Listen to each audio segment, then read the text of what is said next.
Picture this, Nikki Glazer's on stage hosting the 2025 Golden Globes. I love her. Her timing is perfect. Her jokes are landing. The audience is loving every second. But then just for a moment, there's a shift in her body language. You probably missed it, but it's there. That small change tells a bigger story. And today we're talking about baselining and how it's critical with decoding body language. It'll give you the edge to spot hidden emotions and intentions. In this episode, you'll not only understand Nikki's body language, but you'll be able to use these skills in meetings and negotiations. Stick with me because this is going to change the way you look at the world. You do want to look at the world in an accurate way, don't you? You do want to have an edge, right? Thank you so much for taking the time to listen to my podcast today in the driver's seat with me, Janine Driver. I am so happy you're here. Are you ready for one of the coolest podcasts on the web? Janine Driver is a badass. She's an expert on body language, persuasion, emotional intelligence, decision-making hack. 9-minute badass brain hacks for a happier life and stronger relationships. Because we're now friends, and because I promise you we're going to have a ton of fun today, I'm wondering if you could do me a small favor. I'm wondering if you will promise me that you won't listen to this show just to be nice. You will only listen and follow if you see the value in it and you truly love my show In the Driver's Seat.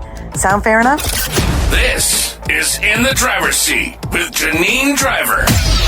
In the Driver's Seat with Janine Driver, it's me. Hello. It's your inaugural show, In the Driver's Seat, 9-minute hacks for you to become a badass. Listen, here's a little fun fact. In my 20s, I did a little stand-up comedy myself. Thank you very much. I opened for Chris Rock and Robin Williams and Ray Romano and that chick from Sabrina the Teenage Witch. What's her? Caroline Ray. She was not that nice to me. But that's a story for another time. Listen, I'm so excited to talk about Nikki Glaser because she really killed it in the Golden Globes. I mean, phenomenal performance.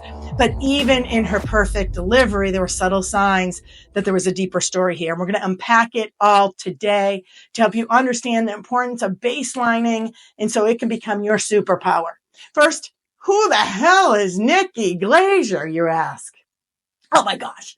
She's a comedy powerhouse. At 18 years old, started comedy, razor sharp wit. She just was killed it in the Netflix special about, what's his name, Tom Brady, that roast. Oh, she was in Dancing with the Stars. She's edgy and she's one of these people I just want to be friends with, man. And she hosts the 2025 Golden Globes. You know, no big deal. You know, they pay shit, by the way. I'm sure she rehearsed her opening monologue probably 90 times to get it perfect. Her performance, though, was a masterclass in confidence. Let's break it down. All right. First of all, she was powerful. Her posture, she had great posture. She's smoking hot. She stood tall, sexy as all get out in her outfit. She held her microphone in her right hand, used her left-handed gesture. These are called illustrators. They make you look more charismatic and more confident to use hand gestures. Her cadence was flawless. She knew exactly when to pause for the laughs. You can tell she's been doing this shit for a long time, right? But here's the deal. Not only is she composure under pressure, but she indicated something that there was a spike in stress. If you just watch this, just go to YouTube right now and fast forward that intro of Nikki, that opening monologue, and stop when there's a change. The change is when she's going to move the microphone from one hand to another. She does it 2 times. I want to talk about the second one. See, a study was done many studies, by the way, on detecting deception. Science backs up that shifts from someone's baseline is way more important than these like tells. Your nose doesn't grow and your pants don't catch on fire when you're lying, but you'll have a change in your tone, your pitch, your hand gestures when you're holding something back. For instance, someone who normally gestures a lot. I'm a gesturer. I don't even know if that's a word, but I use lots of hand gestures. If all of a sudden my hands are in my pockets or my arms are crossed or my tone and pitch goes down or I talk a lot slower, then you'll know there was a hot spot. So for me, after noticing Nikki's shift, she held the microphone at one point with 2 hands. I went immediately over to Howard Stern because she reveals all the jokes that she doesn't say on the show with Howard. I saw that after the roast with Tom Brady. So I'm like, oh, I wonder if she does it again with Howard. Yeah, she did. All right. She literally created a file, she said, called the Howard Stern file. They put the HS or something next to jokes that are too edgy or they don't have time to say it. It's on her computer. So she starts telling all the jokes she didn't get to tell. They were really funny, some funny shit I wish she did say. And I'm curious about this shift in this behavior at the end. It was the end of the monologue. She held it with two hands. Hey, that's interesting. Guess what? She revealed it. I was like, yes, when you can decode body language, I'm telling you, it's a game changer. You know exactly where to fast forward to ask those questions to find out what is it the person's not telling you. I call them nonverbal objections. If you follow me every Wednesday from 11 to 11:30 live East Coast over on my website, JanineDriver.com, maybe you've signed up for that class and you're here live every Wednesday, or maybe you're listening to me right now in your favorite podcast channel, wherever you're connecting with me. I'm so happy you're here. You're important. You matter. You belong right here. What does Nikki talk about? Oh my gosh.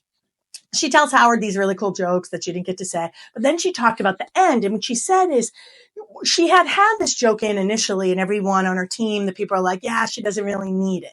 So she was going to go out on this other joke, her second to last joke. And that joke was about, right now we're making, this is a big deal because a couple of years from now, you'll look back at this podcast or look out back at this award show. And you'll be like, oh, there's that guy in the audience that got busted shortly after that. And then she tells a bunch of jokes about, well, it could be a woman too, but, 100% of the time it's been men. I'm bastardizing her jokes, but, and she didn't get the laugh that she wanted. I thought it was wicked funny, but I get it. Like she wanted to go out like this big, like applause. So what she did is she went in her Rolodex and did this joke they took out of the teleprompter.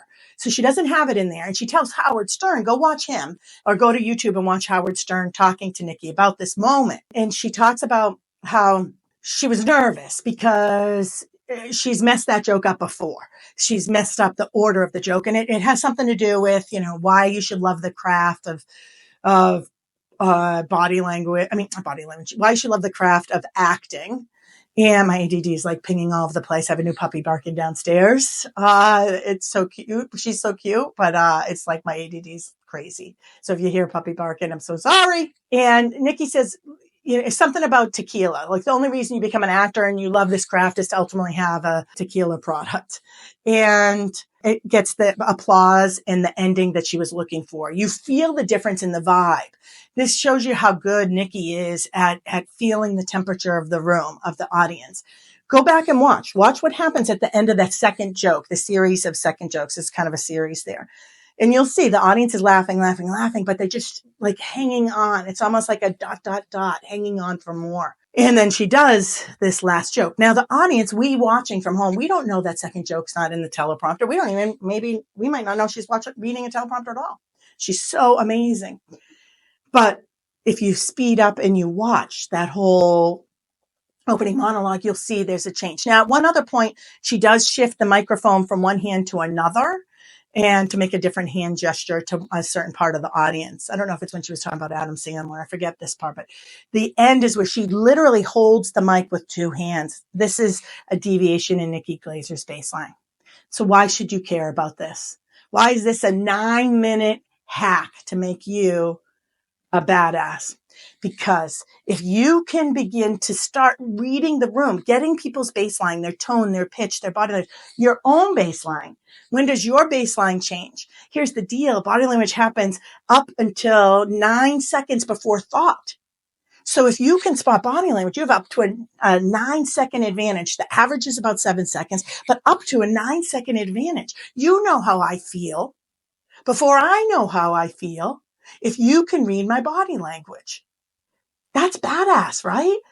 Don't you want to be a badass in business, a badass mom, a badass internet dater? If you're doing the internet dating like I am, that's fun, right? Like me, are you really enjoying the world of dating over the age of 40? Yeah. Listen, let's land this plane for you. Getting someone's baseline is critical to reading people. Knowing your own baseline will increase your ability to be more confident, to be more effective, to kill those moments that you need to kill them. And guess what? If your baseline changed because you were stressed or you did something unexpectedly, like we saw Nikki Glaser do, the room might not even notice it. Because why? She didn't say, this is the biggest mistake. Many of us, what we'll say is oh, sorry, this joke wasn't in the teleprompter. Oh, sorry, we took this joke out and now I put it back in. Stop apologizing. When you mess up, if you're nervous, we have mirror neurons. It's going to make the audience a little nervous. And then they're rooting for you. They're rooting for you. So you don't have to tell people, hey, I'm not a public speaker. Oh, I've never given a TED talk before. Oh, this is my first presentation I've given at this company. Stop discrediting yourself. This is hurting you. And last but not least, before I say my goodbye and tease next episode, is this. Men tend to be really great at going in and asking for what you want. Hey, can I take the 4th of July off? I found out my family's coming to town. Sure, the boss says. Women, we tend to come in with that same request and we say, hey, boss, I just found out, shoulder shrug, shoulder shrug. I just found out my family's coming to town 4th of July. Is it possible that I could get the 4th of July off? And now our boss says no. That's what episode 2 is all about. What is the shoulder shrug? How is it part of our evolution? What does it mean when we see it? What is a one-sided shrug? What is a mouth shrug? What are these shrugs indicating? What do they indicate about you? When you're asking someone in a meeting a question and they shrug, what does it indicate about them? You're going to learn information in episode 2 about shoulder shrugs. Listen, as we land this plane, I want to end with this. You are amazing. I want to thank you for joining me on this inaugural episode of In the Driver's Seat. I am Janine Driver, reminding you to keep your instincts sharp, your eyes open, and your badassery in full gear every single time. My name's Janine. Thanks for playing with me, and I will see you in the next episode where we talk about shoulder shrugs. I can't wait. Said with a shoulder shrug, but I didn't mean it. Thanks for tuning in to In the Driver's Seat with Janine Driver. Use these insights to make your life easier and relationships stronger. Remember, you matter and belong, and you're not alone on this journey. If this is your first time in the driver's seat, Janine would like to give you a free gift. You're invited as her guest to join her live weekly online class to master the new body language so you can boost your relationships. Sign up now at www.janinedriver.com. That's janinedriver.com. Until next time, keep driving forward. Bye now. I hope you learned some cool shit today to make your life easier and grow your relationships. And if you happen to be inspired to look at your world differently, I'm wondering if you'll recommend my show In the Driver's Seat with me, Janine Driver, to some of your friends, because that's exclusively how this show is growing. Thanks to you and people just like you, but only if you like the show. Sound good?